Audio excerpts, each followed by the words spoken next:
Hello friends, welcome to my channel Medico Mam. आज के इस वीडियो में मैं आपको ब्लड कोगुलेशन के बारे में बताऊंगी। ब्लड कोगुलेशन किसको कहते हैं हम? ब्लड कोगुलेशन का मतलब होता है स्टॉपेज ऑफ ब्लीडिंग। जब कभी भी हमें चोट लगती है तो क्या होता है, ब्लड वेसल्स रप्चर हो जाती है और उनसे ब्लड फ्लो होना स्टार्ट हो जाता है। लेकिन नॉर्मली हम क्या देखते हैं कि 2 से 8 मिनट के बाद ब्लड का फ्लो होना स्टॉप हो जाता है। ब्लड का फ्लो जो स्टॉप होता है वो किस प्रोसेस के थ्रू होता है, उस सारी प्रोसेस का हम डिटेल में इस वीडियो में क्या करेंगे, डिस्कस करेंगे। लेकिन इससे पहले अगर आप चैनल पर नए हैं तो प्लीज़ चैनल को सब्सक्राइब करें और बेल आइकन को जरूर प्रेस करें ताकि आगे आने वाले वीडियो का नोटिफिकेशन आपको मिल सके। तो चलिए स्टार्ट करते हैं। सबसे पहले हम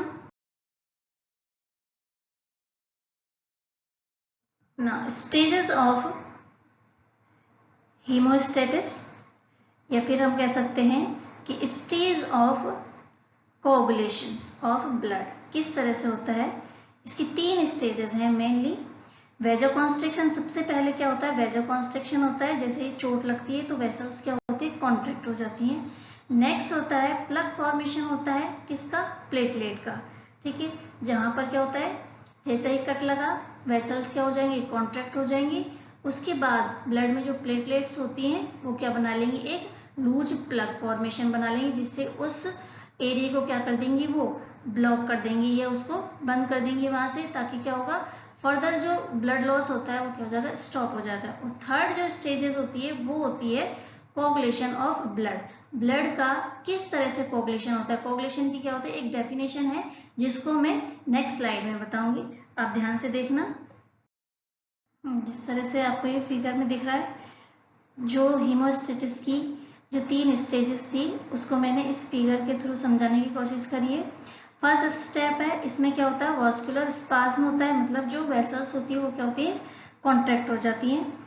उसके बाद क्या होता है, सेकेंड स्टेप में formation of the platelet plug. वो किस तरह से होता है कि जैसे ही क्या होता है कि वेसल्स में कट लगता है तो क्या होता है, एंडोथीलियम क्या होता है, एक्सपोज हो जाती है, एंडोथीलियम कट जाती है और वहां से क्या होता है कि कोलेजन फाइबर्स एक्सपोज हो जाते हैं और उस कोलेजन फाइबर्स पर प्लेटलेट आकर के क्या हो जाती है, स्टिक हो जाती है। इसके बाद और जो दूसरी प्लेटलेट्स हैं वो भी वहां आकर के क्या हो जाती है, इकट्ठी हो जाती है और एक प्लग फॉर्मेशन बना लेती है और उस एरिया को क्या कर लेती है, कवर कर लेती है जहां पर कट लगा हुआ है, ताकि फर्दर जो ब्लड लॉस हो वो नहीं हो। थर्ड जो स्टेज है वो होती है द कोगुलेशन। ठीक है, इसमें क्या होता है कि इसमें जो सोल्यूबल फिब्रिनोजन है वो क्या होता है, इनसोल्यूबल फिब्रिन में कन्वर्ट हो जाता है और उस एरिया में एक नेट लाइक स्ट्रक्चर बना लेता है और ब्लड क्या हो जाता है, वहां पर क्लॉट हो जाता है। तो इस तरह से ब्लड जो कोगुलेशन है, हीमोस्टेटिस की जो स्टेजेस हैं वो इस तरह से परफॉर्म होते हैं। अब हम वन वन करके एक एक स्टेप का क्या करेंगे, डिटेल में स्टडी करेंगे।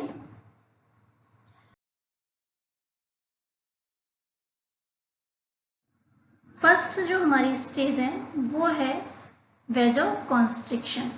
वेजोकॉन्स्ट्रिक्शन मतलब ब्लड वेसल्स का सिकुड़ना। ब्लड वेसल्स कैसे सिकुड़ती हैं, जैसे ही हमें क्या होती है, चोट लगती है, ब्लड वेसल्स कॉन्स्ट्रिक्ट हो जाती हैं। When blood vessels are cut, the endothelium is damaged and collagen is exposed. जैसे ही ब्लड वेसल्स का कट होता है तो एंडोथीलियम डैमेज हो जाएगी और जो कोलेजन फाइबर होते हैं इसके नीचे, एंडोथीलियम के नीचे, वो एक्सपोज हो जाते हैं, बाहर दिखने लग जाते हैं। इसके बाद प्लेटलेट्स क्या होती है, इस पर स्टिक हो जाती है, किस पर, कोलेजन फाइबर्स पर। वो किसकी वजह से स्टिक होती है वो भी मैं बताऊंगी आपको अभी। This activated platelets secrete serotonin and other vasoconstrictor substance. अब जो ये प्लेटलेट्स स्टिक हुई हैं किस पर, कोलेजन फाइबर पर, इसमें से क्या निकलेंगे, कुछ सब्सटेंस निकलेंगे, सीरोटोनिन और अदर वेजोकॉन्स्ट्रिक्टर सब्सटेंस निकलेंगे जो क्या करेंगे, ब्लड वेसल्स को कॉन्ट्रैक्ट कर देंगे, उसको सिकुड़ देंगे। इसके बाद अब हम देखते हैं, इसमें एक वर्ड आता है वॉन ब्लीबर्डन फैक्टर। ये वॉन ब्लीबर्डन फैक्टर क्या होता है कि जैसे ही ब्लड वेसल्स को कट लगा, एंडोथीलियम क्या हो जाती है, डैमेज हो जाती है। एंडोथीलियम से क्या निकलेंगे, अब एक स्टिकी सब्सटेंस निकलता है, ठीक है। वो किस पर स्टिक हो जाता है? कोलेजन फाइबर पर। कोलेजन फाइबर पर ये क्या लग जाएगा? वॉन बिलीवर्डेन फैक्टर होंगे, जिसमें हुक लाइक स्ट्रक्चर होते हैं, जो क्या करेंगे? प्लेटलेट्स को अपने हुक में क्या कर लेंगे? फंसा लेंगे उसमें, और उसमें स्टिक हो जाएंगे प्लेटलेट्स। जो फर्स्ट टाइम में जो प्लेटलेट्स इस वॉन बिलीवर्डेन पर क्या होते हैं? स्टिक होते हैं, उसका एक नाम होता है प्लेटलेट अडहेंस, ठीक है। इसमें है वॉन बिलीवर्डेन है, वो एक ब्रिज की तरह काम करता है। किस किस के बीच में? Between of platelet and collagen fibres, क्योंकि ये कोलेजन पर स्टिक होते हैं। उसके बाद वॉन बिलीवर्डेन फैक्टर आ गया। वॉन बिलीवर्डेन से कौन स्टिक होगा? प्लेटलेट स्टिक हो जाएंगे हुक से, ठीक है। इस तरह से क्या हो जाता है? वेजो कॉन्स्ट्रिक्शन होता है। अब जो नेक्स्ट हमारी स्टेज है,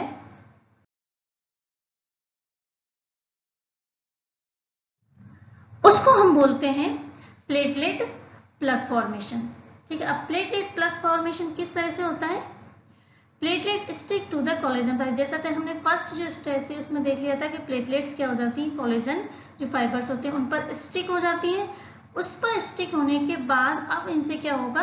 कुछ सब्सटेंस का सीक्रेशन होगा, ठीक है। फर्स्ट टाइम पे तो क्या हुआ था? सेरोटोनिन हुआ था, जिससे वह जो वेसल्स होती है वो कॉन्ट्रैक्ट हो गए। अब इसमें क्या होगा? एडीपी और थ्रोम्बोप्लास्टिन सीक्रेट होंगे, जो क्या करेंगे? ये जो दूसरी जो प्लेटलेट्स हैं उनको क्या करेंगे? अट्रैक्ट करेंगे ब्लड में, और दूसरे प्लेटलेट्स होते हैं उनको अपनी ओर क्या करेंगे? आकर्षित करेंगे। उससे क्या हो गया? All these platelets collect together and form a loose plug. अब सारी जो प्लेटलेट्स हैं वो कहाँ पर इकट्ठी हो जाएंगी?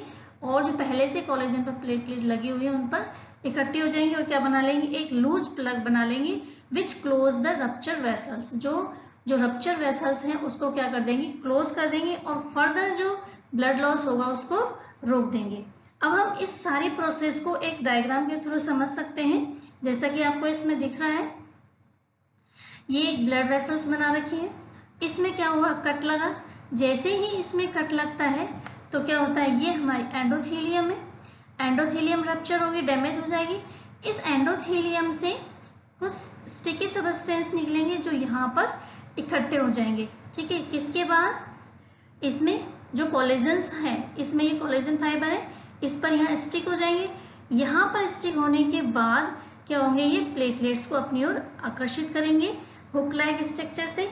तो जो फर्स्ट टाइम में जो प्लेटलेट्स यहाँ पर स्टिक हुई उसको हम बोलेंगे प्लेटलेट अडहेंस।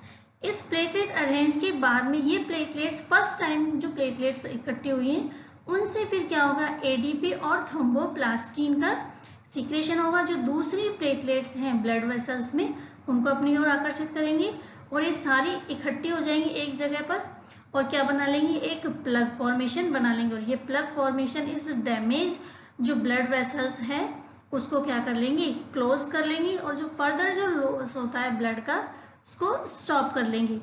इस तरह से तो क्या हो जाता है? एक लूज प्लग फॉर्मेशन हो जाता है, ठीक है। लूज का मतलब क्या होता है? इस तरह से इसको हम परमानेंट नहीं बोल सकते कि एक परमानेंट क्या हो गया? एक ब्लड क्लॉट हो गया और ब्लड का फ्लो होना स्टॉप हो गया। इससे क्या होता है? फर्दर जो ब्लड लॉस होता है, बाहर निकलता है, वो क्या हो जाता है? स्टॉप हो जाता है। जो नेक्स्ट हमारी थर्ड स्टेज है वो ज्यादा इंपॉर्टेंट है, जिसमें क्या होता है? क्लॉट का फॉर्मेशन होता है। वो किस तरह से होता है?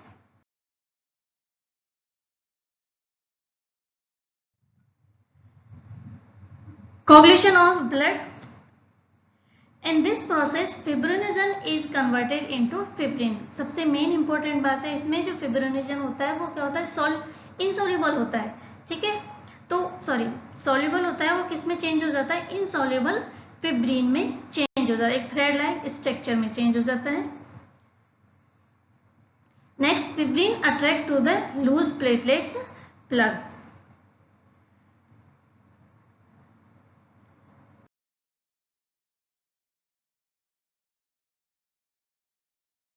ब्लड कोगुलेशन की जो प्रोसेस होती है, मैकेनिज्म्स होता है, वो किस तरह से है?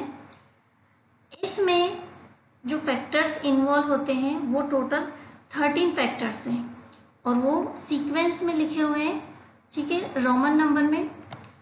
उसका हम डिटेल में स्टडी नेक्स्ट वीडियो में करेंगे। इस वीडियो में मैं आपको उनके केवल नेम बताऊंगी। अगर आप उनको इजी वे में लर्न करना चाहते हैं तो आप मेरा नेक्स्ट वीडियो ज़रूर देखें ताकि आप उसको अच्छी तरह से समझ सकें। इससे रिलेटेड क्वेश्चंस बहुत आते हैं DMLT या नर्सिंग के एग्ज़ाम वगैरह में कि इसके जो फैक्टर्स हैं उनको सीक्वेंस में किस तरह से लिखें, क्योंकि इनके बिना क्लॉटिंग जो मैकेनिज्म है वो इम्पॉसिबल है। तो सबसे पहला जो फर्स्ट फैक्टर है वो है fibrinogen, second factor prothrombin, third है थ्रोम्बोप्लास्टिन, फोर्थ है कैल्शियम, फिफ्थ है लियाबल फैक्टर, इसके बाद 6 नॉट प्रेजेंट, मतलब अभी इसको डिस्कवर नहीं किया गया है लेकिन इसको नाम देना जरूरी है कि 6 नंबर पर ही आएगा। 7th जो फैक्टर है वो स्टेबल फैक्टर है, देन एंटी हीमोफिलिक फैक्टर, 9 है Christmas factor, then X Stuart power, 11 plasma thromboplastin है और 12th है इसमें हैगमैन फैक्टर।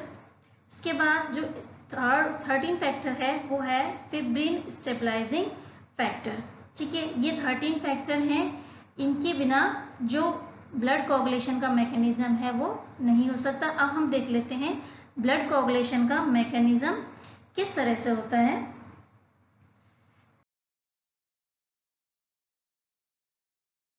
इसका जो मैकेनिज्म है उसके स्टेप हैं। ठीक है, फर्स्ट स्टेप है formation of prothrombin activator, next है conversion of prothrombin into thrombin and third है इसका conversion of fibrinogen into fibrin. ठीक है, ये जो स्टेज है 3 स्टेज के अंदर ब्लड क्लॉटिंग होती है, ब्लड कोगुलेशन होता है।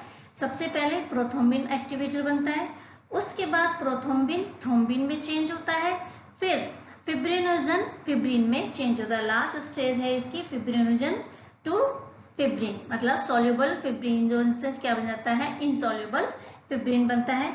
इसकी हम स्टेज को एक डायग्राम के थ्रू समझ सकते हैं, बहुत इजी। ब्लड कोगुलेशन का जो पाथवे है मेनली 2 पाथवे हैं इसके, इंटेंसिंग पाथवे और एक्सटेंडिंग पाथवे। इसके अलावा एक पाथवे और है वो है कॉमन पाथवे जो दोनों में होता है, इंटेंसिंग पाथवे में भी और एक्सटेंडिंग पाथवे में भी काम आता है। तो इंटेंसिंग पाथवे क्या होता है इसको हम समझ लेते हैं पहले। इंटेंसिंग का मतलब होता है जो ब्लड वेसल्स के अंदर कोगुलेशन होता है या ब्लड वेसल्स के अंदर जो कोगुलेशन की प्रोसेस होती है उसको हम बोलेंगे हम इंटेंसिंग पाथवे। एक्सटेंडिंग पाथवे क्या होता है कि जब ब्लड कोगुलेशन की प्रोसेस क्या होती है उसके ब्लड वेसल्स के बाहर होती है, टिश्यूज में होती है, तो उसको हम बोलेंगे एक्सटेंडिंग पाथवे। तो इसमें क्या होता है कि इंटेंसिंग पाथवे में क्या होता है कि फैक्टर 12 क्या होगा, सरफेस के कांटेक्ट में आएगा। कौन सी सरफेस के कांटेक्ट में आएगा, हमने जो 2 स्टेजेस पढ़ी हैं अभी इससे पहले, उसमें क्या होता है जो सेकेंड स्टेज थी जिसमें प्लेटलेट प्लग फॉर्मेशन हुआ उसके कांटेक्ट में क्या आएगा, 12 फैक्टर आएगा। 12 फैक्टर आने के बाद ये क्या हो जाएगा, एक्टिवेट में चेंज हो जाएगा। ए से होता है एक्टिवेट, 12 एक्टिवेट में चेंज हो गया। अब 12 एक्टिवेट की प्रेजेंस में जो 11 फैक्टर है वो किस में चेंज हो जाएगा, 11A में, मतलब 11 एक्टिवेट में हो जाएगा। अब 11A जो है उसकी प्रेजेंस में 9 फैक्टर 9A में चेंज हो जाता है। इसके बाद 9A क्या करेगा, 10 को 10A में चेंज कर देगा। किसकी प्रेजेंस में, Pl और Ca, मतलब फॉस्फोलिपिड और कैल्शियम की प्रेजेंस में क्या होगा, 10 जो फैक्टर है वो किस में चेंज हो जाएगा, 10 एक्टिवेट में चेंज हो जाएगा।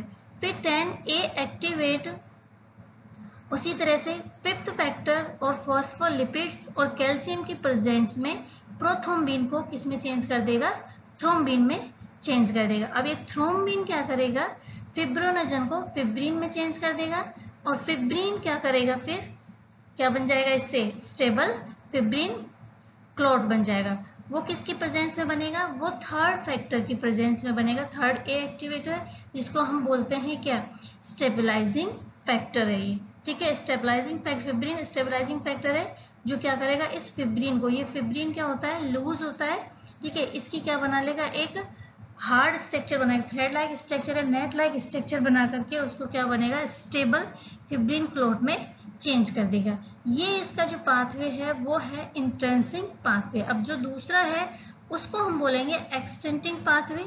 एक्सटेंडिंग पाथवे में क्या होता है, टिश्यू डैमेज होता है, उसमें क्या होता है फिर उसके बाद टिश्यू डैमेज के कॉन्टेक्ट में क्या होगा, टीएफ और 7th ए फैक्टर, टीएफ क्या है यहाँ पर, टिश्यू फैक्टर है, उसके प्रेजेंस में 7th जो ए है ये क्या करेंगे, 10 को 10A में कन्वर्ट कर देंगे और 10A के बाद ये सेम प्रोसेस इसी तरह से हो जाएगी और क्या बन जाएगा, स्टेबल फिब्रिनोजन। दोनों में क्या बन रहा है, स्टेबल फिब्रिन क्लॉट बन रहा है, लेकिन जो एक्सटेंडिंग पाथवे है वो क्या है, शॉर्ट है और इंटेंसिंग जो पाथवे है वो क्या है, लॉन्ग पाथवे है।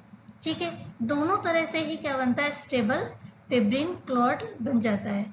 ठीक है, तो इस तरह से ये क्या है, एक क्लॉटिंग मैकेनिज्म है, किस तरह से ब्लड फ्लो होकर के क्या बनता है, एक क्लॉट बन जाता है और फ्लो स्टॉप हो जाता है। ठीक है, तो आई थिंक आपको ये वीडियो पसंद आया होगा। अगर पसंद आया है तो आप इसे लाइक करें और ज़्यादा से ज़्यादा इसे शेयर करें। Thank you for watching my video.